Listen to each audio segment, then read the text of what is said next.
त्रेता युग हिंदू मान्यताओं के अनुसार 4 युगों में से एक है। त्रेता युग मानव काल के द्वितीय युग को कहते हैं। इस युग में विष्णु के 3 अवतार प्रकट हुए थे। यह अवतार वामन, परशुराम और राम थे। यह मान्यता है कि इस युग में ऋषभ रूपी धर्म 3 पैरों में खड़े हुए थे।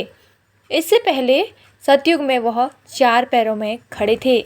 इसके बाद द्वापर युग में वह 2 पैरों में और आज के अनैतिक युग में, जिसे कलयुग कहते हैं, सिर्फ 1 पैर पर ही खड़े रहे।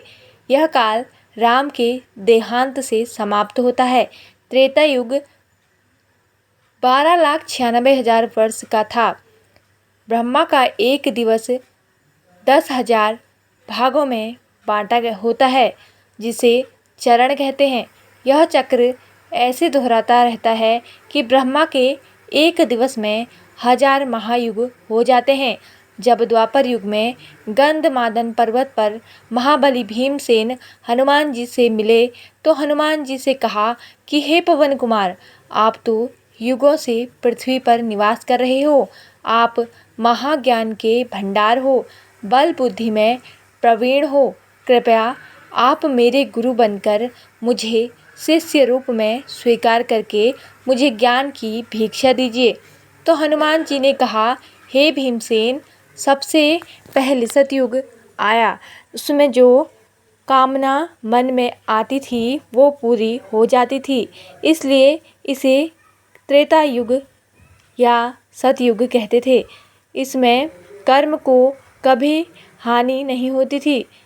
उसके बाद त्रेता युग आया। इस युग में यज्ञ करने की प्रवृत्ति बन गई थी, इसलिए इसे त्रेता युग कहते थे। त्रेता युग में पहले लोग कर्म करके कर्म फल प्राप्त करते थे।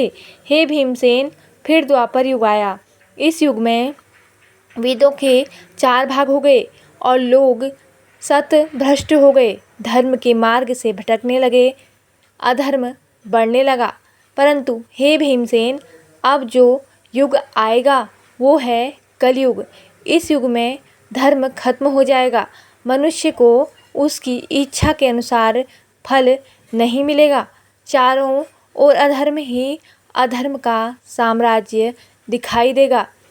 मानव इस युग में अपनी मनोकामनाएं पूरी होने के लिए बहुत पूजा पाठ करेगा। कहते हैं कि त्रेता युग में यदि कोई सबसे बड़ा विद्वान था तो वह रावण था। रामायण के खलनायक रावण ने अपने ज्ञान को रावण संहिता में समाहित किया है। कहते हैं कि त्रेता युग में यदि कोई सबसे बड़ा विद्वान था तो वह रावण था, लेकिन रावण को उसके अहंकार ने नष्ट कर दिया। रावण लंका का राजा था। यह लंका ही वर्तमान में श्रीलंका है।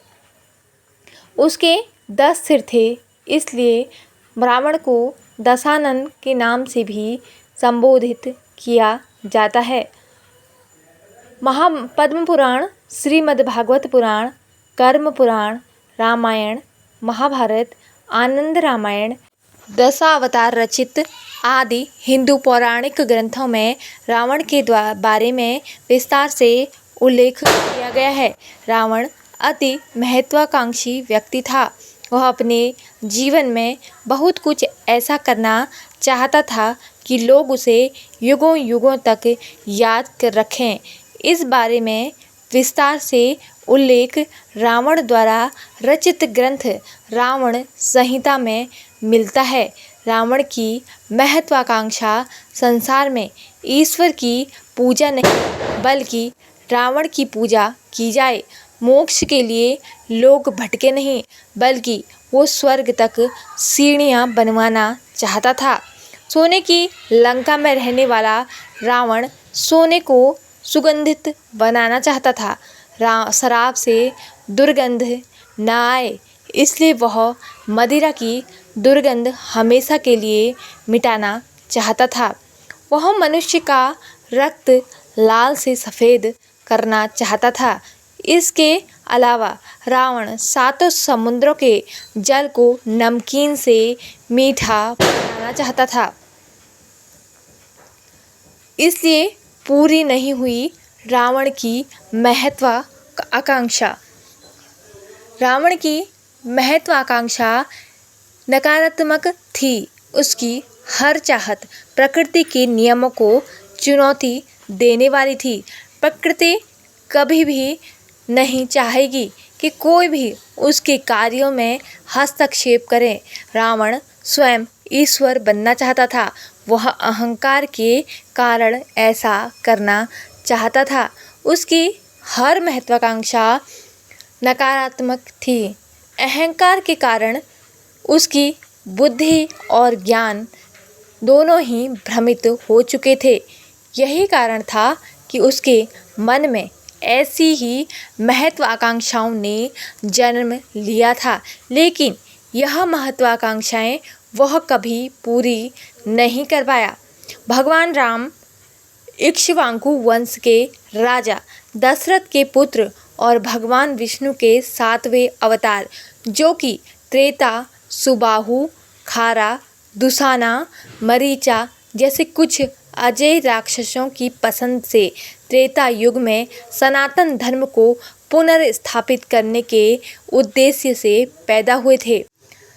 कुंभकर्ण, मकरक्ष और रावण इंद्रजीत रावण का सबसे बड़ा पुत्र, जो कुछ अविश्वसनीय कर्मों का अपराधी था, जैसे उनके प्रमुख इंद्र सहित सभी वर्गों के देवताओं को पराजित करना और विशेष रूप से युद्ध भूमि के अखाड़े में भगवान राम को हराने में सक्षम एकमात्र योद्धा होने के लिए विरासत अर्जित करना।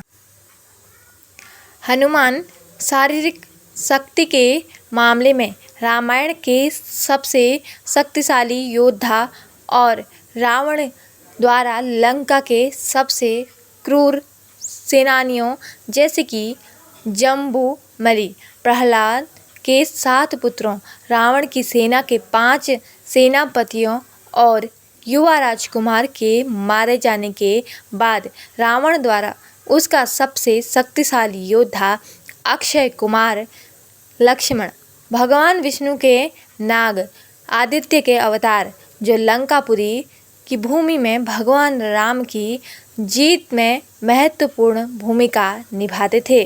उन्होंने 2 शक्तिशाली राक्षसों इंद्रजीत और अतिक्या को क्रमशः ब्रह्मास्त्र और इंद्रास्त्र के साथ मार डाला था। बलि, उनकी शारीरिक शक्ति हनुमान के साथ तुलनात्मक थी और उन्होंने इस तथ्य को सहजता से प्रदर्शित किया कि भैंस दुदुम्भी के विशाल कंकाल को उठाकर पर्वत श्रव्यमुख के पास 100 योजन दूर फेंक दिया जाए। कार्तवीर्य अर्जुन हैहय साम्राज्य के महान राजा और वह उन कुछ संस्थाओं में से एक थे जिन्होंने कभी भी युद्ध के मैदान में रावण को पराजित किया था। रावण त्रेता युग के महान दानव, जो वरुण, कुबेर, यम और काल जैसे सबसे शक्तिशाली देवताओं की पसंद को हराने के लिए काफ़ी शक्तिशाली थे। कुंभकर्ण रावण का वह महान भाई जिसने एक युद्ध में इंद्र और यम की पसंद को हरा दिया, और इस तथ्य का उल्लेख विभीषण ने भगवान राम से किया। अंगद लक्ष्मण के अलावा एकमात्र योद्धा जिसने युद्ध के मैदान में इंद्रजीत को हराया था।